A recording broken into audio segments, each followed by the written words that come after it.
Hi everyone, in front of me I've got a NOKIA G21 and let me share with you how to reset network preferences on this device.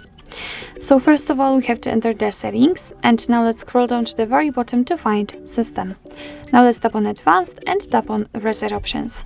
As you can see, at the very first position we've got the option we're looking for, so let's tap on it, and here your device is informing you that it will reset all network settings including the Wi-Fi, mobile data and Bluetooth.